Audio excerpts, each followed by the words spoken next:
saya pengen lebih menilai bahwa gimana sih cara maintain relationship gitu loh antar ke sesama orang gitu. Bagaimana saya bisa menerima pesan dari rekan kerja dan bagaimana saya bisa menyampaikan aspirasi rekan-rekan itu ke manajemen dengan baik. Intinya sih seperti itu, Pak. Satu cerita, seorang pilot, dia mengendarai pesawat, tapi ternyata ada kesalahan bahwa mekaniknya ada salah di bahan baku. Halo, selamat pagi. Selamat datang di acara Book Journey Bahtera.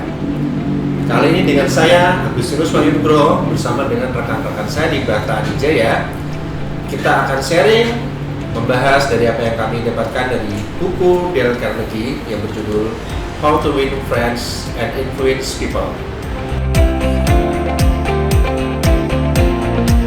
Baik, sebelumnya kita akan berkenalan dengan rekan-rekan kita yang akan sharing bersama dengan saya. Bisa dimulai dari sebelah kanan saya. Halo, saya Kevin Pratama Setiawan, salah satu karyawan dari Bahtera Adijaya. Fun fact dari saya itu saya orang jenaka dan mudah bergaul. Nah, dan di sebelah kanan saya yang paling cantik. Thank you Kevin, saya Wise Natalia, bisa panggil saya Wise. Saat ini saya handle untuk divisi Pharma dan di samping saya. Halo, saya Taufik Hidayat. Saat ini kesibukan saya bekerja di PT Bahtera Adijaya dan memang selain itu saya suka menjalankan hobi saya yaitu berolahraga, membaca buku dan juga menonton televisi.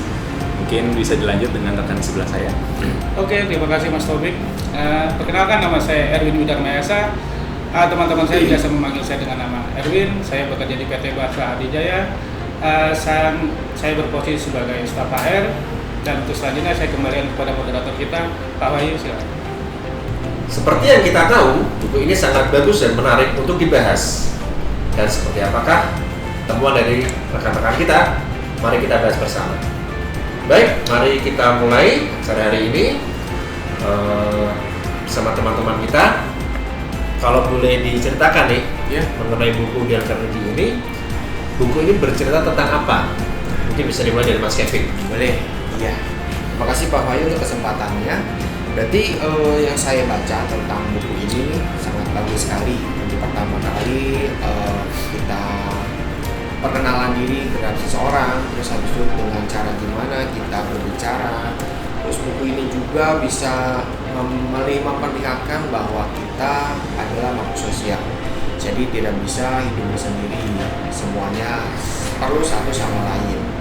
Kemudian untuk pertama kali yang bisa Kevin sharing untuk buku ini itu adalah kita itu sebelum mengkritik orang itu harus memeriksa diri kita sendiri. Terus juga buatlah orang lain itu merasa nyaman saat berbicara dengan kita gitu. Itu sih Pak Wahyu dan dari Kevin.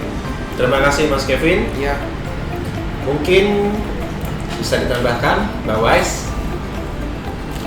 Oke, terima kasih Pak Wahyu atas waktunya. Mungkin saya boleh tambahkan sedikit dari Kevin. Setuju sekali apa yang dikatakan Kevin, bagus banget memang buku ini, How to Win Friends and Influence People. Contohnya kita di sini belajar untuk menghindari SOK. Apa itu SOK? Salahkan, omelan dan kritik. Daripada kita menyalahkan, daripada kita mengkritik orang, lebih baik kita memberikan penghargaan yang tulus kepada orang lain atau kepada sesama, kepada teman kerja. Contohnya yang real ya di dalam kehidupan sehari-hari, yang ada dalam kehidupan sehari-hari. Contohnya yang di dalam buku ini saya baca, misalnya dalam rumah tangga ada suami dan istri. Seorang istri ini meminta kepada suami, berikan saya 6 list atau 6 kritikan kepada saya supaya saya dapat memperbaikinya lagi ke depannya. Semalaman suami ini berpikir, namun keesokan harinya dia tidak menemukan sama sekali 6 list kritik atau 6 list yang perlu diperbaiki dari istrinya. Tetapi justru dia memberikan penghargaan yang tulus kepada istrinya. Keesokan harinya dia memberikan sepuntung bunga mawar kepada istrinya dan dia berkata kepada istrinya, Sayang, saya tidak menemukan 6 hal atau 6 list yang perlu saya kritik untuk kamu perbaiki ke depannya. Tapi dia justru memberikan penghargaan yang tulus gitu. Jadi bagus banget daripada kita memberikan kritik kepada orang lain supaya orang lain berubah, tetapi kita lebih baik memberikan penghargaan yang tulus. Itu dari saya sih. Keren sekali. Dari Pak Wais, mungkin Mas Taufik bisa menambahkan. Ya, kalau dari sudut pandang saya pribadi sebenarnya menambahkan sih apa yang tadi sudah disampaikan oleh teman-teman semuanya. Ya. Dimana menariknya atau kerennya dari buku ini adalah dia tidak hanya menceritakan tentang teorinya aja, tapi juga sudah masuk ke ranah praktek dan implementasi. Jadi teori digabungkan dengan contoh-contoh bagaimana sih teori ini diaplikasikan di lapangan gitu. Sehingga kita sebagai pembaca itu mudah memahaminya. Oh begini ya teorinya, oh begini ya prakteknya. Seperti tadi teman-teman sampaikan, ada beberapa atau banyak contoh di lapangan yang bisa kita temukan untuk kita aplikasikan di kehidupan kita sehari-hari. Jadi buku ini oke banget, berkesan banget, bermakna banget, dan sangat oke untuk direkomendasikan ke semua para pembaca. Mungkin itu Pak. Baik, terima kasih Mas Taufik. Mungkin dari Mas Erwin bisa menambahkan. Terima kasih sebelumnya Pak Wahyu. Sebenarnya saya hanya menambahkan ya dari apa-apa yang tadi telah rekan-rekan kita sampaikan. Sebenarnya setelah saya membaca buku ini, sebenarnya buku ini adalah buku bagaimana cara kita dalam berkomunikasi dengan orang lain. Karena buku ini bercerita tentang konsep-konsep bagaimana kita dapat mempengaruhi orang lain, Ya. dan bagaimana cara kita dapat memberi pengaruh dalam berhubungan secara efektif. Buku ini juga dapat memberikan kemampuan individual dalam berhubungan dengan orang lain, Ya. baik secara lingkungan kantor, keluarga, bisnis, atau manajerial. Semua lingkup kita masuk dalam buku ini. Cukup sih sekian dari saya. Saya kembalikan kepada Pak Wahyu. Terima kasih Mas Erwin dan teman-teman. Apa yang dapat dipelajari dari chapter 1 dan 2? Mungkin bisa dibantu jelaskan Mas Erwin. Oh, ya, terima kasih Pak Wahyu. Ya. Yang dapat saya pelajari dari chapter atau bagian 1 dan 2. Sebenarnya di bagian 1 itu kita dapat belajar atau bagaimana cara kita berhubungan dengan lain. Dalam buku Dale Carnegie ini sebenarnya si penulis memberikan 3 poin ya. Yang pertama itu Ya. jangan mengkritik atau menyalahkan terhadap orang lain atas pemikirannya. Ya. Yang kedua itu sebenarnya berilah penghargaan atau apresiasi yang tulus dan jujur. Dan yang ketiga itu sebenarnya kita berbicara dalam konteks atau perspektif apa yang menjadi keinginan orang lain. Dari situ kita bisa gali atau kita bisa tahu apa yang menjadi atau kemauan, dan kita dapat berhubungan secara lebih dari situ. Dan di bagian kedua itu sebenarnya kita dapat belajar atau dalam buku ini memberi tip atau cara bagaimana kita dapat atau membuat kita dapat disukai oleh orang lain. Dalam buku Dale Carnegie ini sebenarnya ada 6 poin ya yang saya tangkap. Yang pertama itu berikan secara tulus atau ketertarikan kita terhadap orang lain. Yang kedua, lakukan tersenyum. Yang ketiga itu sebut namanya atau mengingat namanya akan menjadi lebih aware kitanya ya. Yang ketiga, yang keempat Yang keempat itu kita jadilah pendengar yang baik. Biasanya kalau orang udah mendengar, biasanya kalau kita mau mendengar perkataan orang akan suka dengan kita dan akan terus menghasilkan apa ya ibaratnya, akan lebih suka lah ibaratnya kita. Ya. Yang kelima itu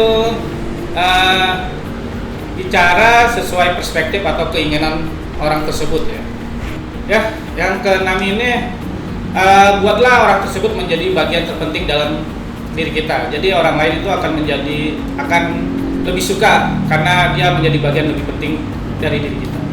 Cukup sih dari situ Pak Wahyu.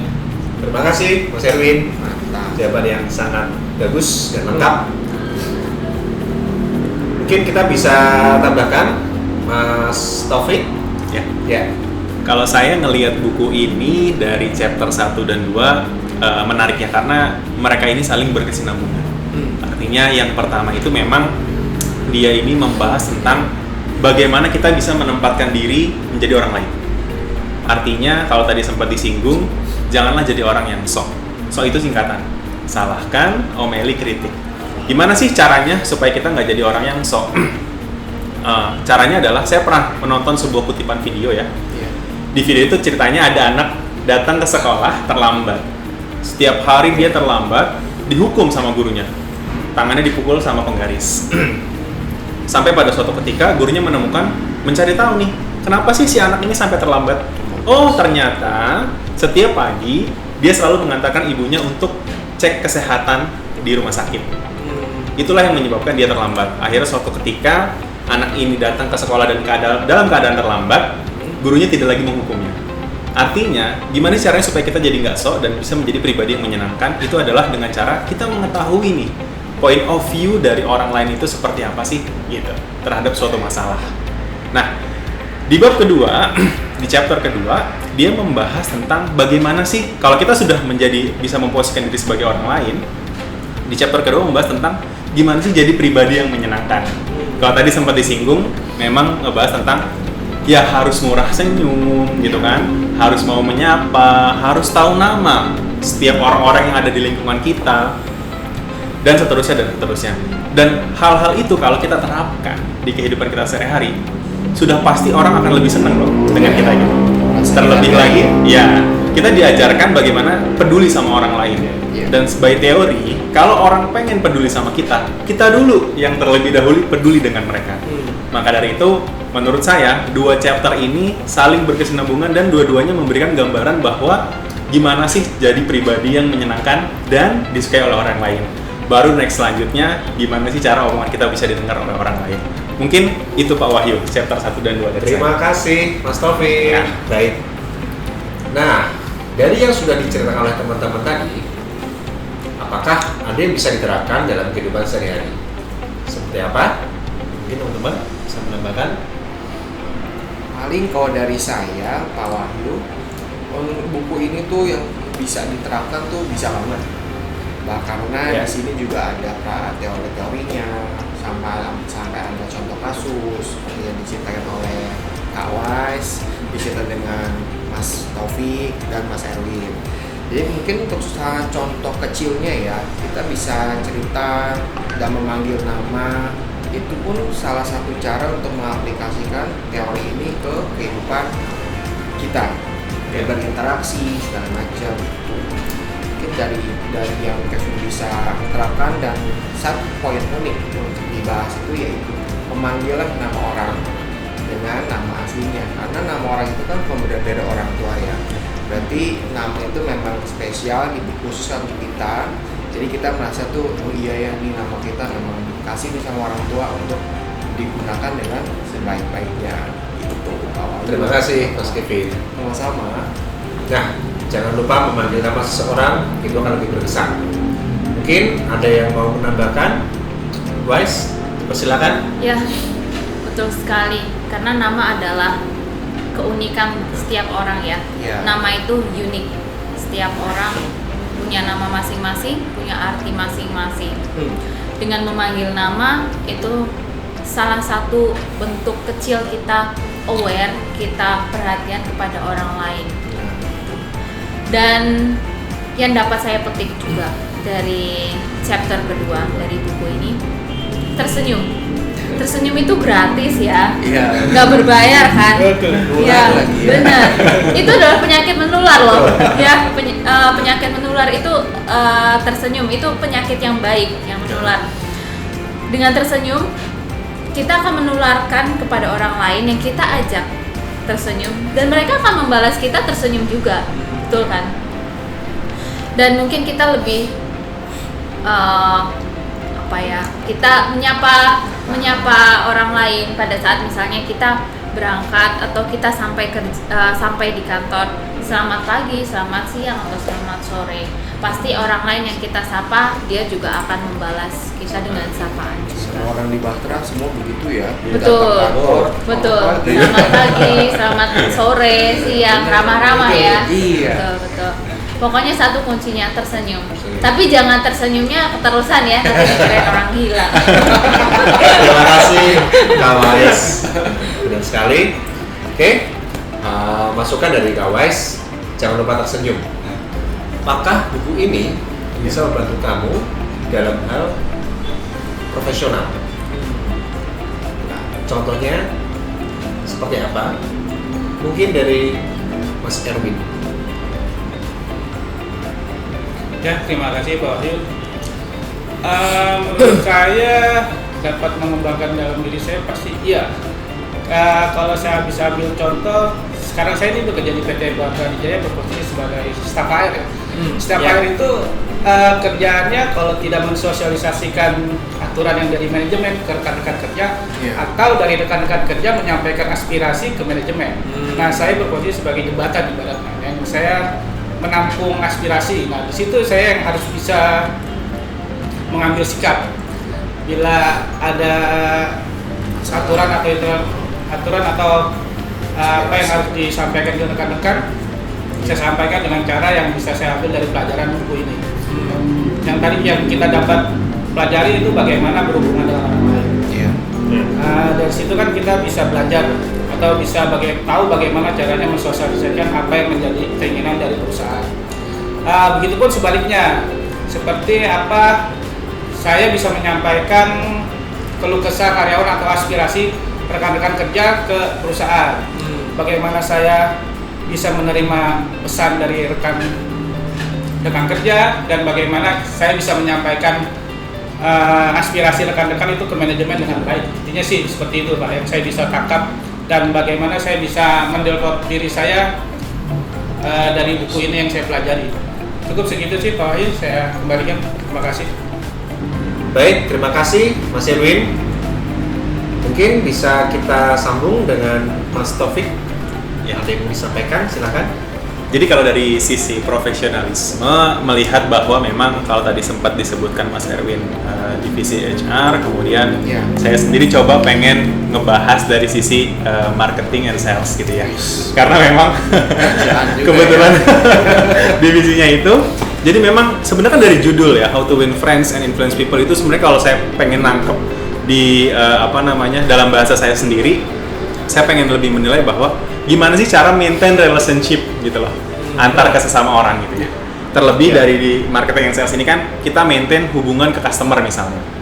Nah, di mana cara-cara yang ada di buku tadi itu sangat mungkin kita implementasikan, bagaimana kita lebih peduli, bagaimana kita tahu nama dan sebagainya, bahkan mungkin sampai tahu hobi, kehidupan sehari-hari dari customer kita itu sendiri. Dimana kalau kita mempraktekkan hal itu, apa yang ada di buku ini ke dalam implementasi profesionalisme kerja, kita melihat ini sebenarnya soft skill yang memang bukan hanya mendevelop diri kita, tetapi juga dalam skala bisnis ini bisa mendevelop bisnis di Batra Adijaya itu sendiri. Jadi memang apabila hal-hal yang bisa kita implementasikan dari buku ini kita lakukan, saya rasa bukan hanya diri kita, tapi secara company pun ini bisa terdevelop dengan baik dari bisnisnya. Mungkin sudut pandang saya seperti itu Pak Wahyu. Baik, terima kasih Mas Taufik. Nah, dari yang sudah diceritakan dari buku Galvani ini, apakah ada nih reminder yang bisa kita dapatkan dari chapter 1 dan 2? Mungkin Mas Taufik bisa namakan? Ya, jadi kalau kita sedikit menyimpulkan apa sih reminder yang bisa kita ambil hikmahnya ya Pak dari buku chapter 1 dan 2 ini, kalau saya menilai bahwa kita semua ini sebenarnya manusia biasa. Artinya sebagai seorang manusia tidak terlepas dari yang namanya masalah, kekurangan, ataupun kesalahan. Dan tugas kita yang paling baik sebagai manusia juga itu bukan menjadi hakim bagi orang lain. Artinya kalau kita bisa menjadi solusi atas sebuah permasalahan orang lain, itu jauh lebih baik. Sehingga setiap solusi yang kita tawarkan, bantuan yang kita berikan, itu bisa menjadi hal yang menyenangkan untuk orang lain. Kalau itu sudah bisa kita lakukan, maka kita pasti akan menjadi pribadi yang disenangi oleh banyak orang. Jadi mungkin reminder buat kita sebagai sesama manusia kurang lebih seperti itu Pak Wahyu. Kak Erwin, silakan reminder nih dari buku chapter 1 dan 2. Ya, terima kasih Pak Wahyu. Reminder buat saya secara pribadi ya, dan kita semua sebenarnya sih yang dapat saya ambil dari chapter 1 dan 2 yaitu janganlah suka mengkritik atau menyalahkan orang lain. Karena pada dasarnya manusia itu atau kita ya tidak mau disalahkan. Karena kalau kita disalahkan atau mengkritik itu akan menjadi luka atau negatif seperti itu. Yang kedua itu sebenarnya mau hal apapun yang kita kerjakan berilah apresiasi atau sanjungan ya. Karena sekecil apapun yang kita kerjakan itu ada hal yang positif yang kita bisa dapat lakukan. Itu aja sih Pak yang dapat saya berikan atau reminder buat saya pribadi atau kita semua sih dalam buku ini yang saya telah baca atau saya pelajari. Keren sekali, Mas Erwin. Terima kasih. Mungkin bisa diceritakan untuk Mas Kevin remindernya apa nih dari Oke, Pak Wahyu.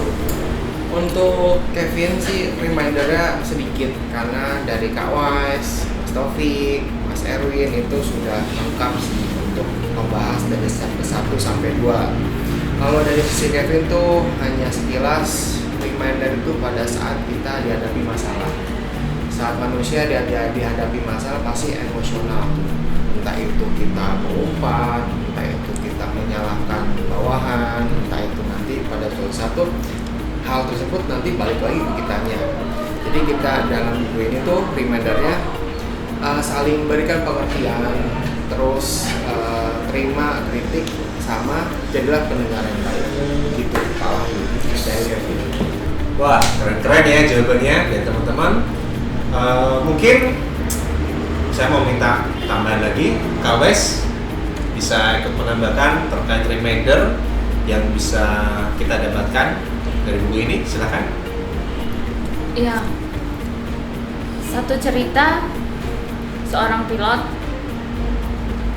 dia mengendarai pesawat, tapi ternyata ada kesalahan bahwa mekaniknya ada salah di bahan baku, sehingga menyebabkan pesawat itu ada kerusakan.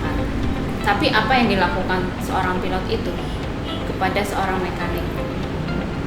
Dia tidak langsung mengomeli, dia tidak langsung mengkritik, dia tidak langsung menyalahkan, tapi dia mencoba melihat perspektif seorang mekanik itu. Apa yang terjadi kesalahan? Mengapa terjadi kesalahan ini? Dan dia dengan tersenyum, dia justru mengatakan kepada seorang mekanik ini bahwa saya percaya bahwa kamu tidak akan mengulanginya lagi. Nah itu dari saya. Terima kasih sudah menyaksikan Book Journey bagian pertama. Stay tune untuk Book Journey bagian kedua dan jangan lupa tekan tombol like, comment, and subscribe. Kita akan saksikan keseruan rekan-rekan Bahtera di next part selanjutnya. Sampai jumpa. Kan ketiga ini cara. Keempat nanti mungkin lebih ke gaya bahasa. Dengan tim yang lebih besar, akan banyak ide, akan banyak usulan, akan banyak pendapat dari masing-masing orang. Untuk di chapter 3 dan 4, apakah bisa membantu untuk mengembangkan skill atau mindset sebagai tim profesional?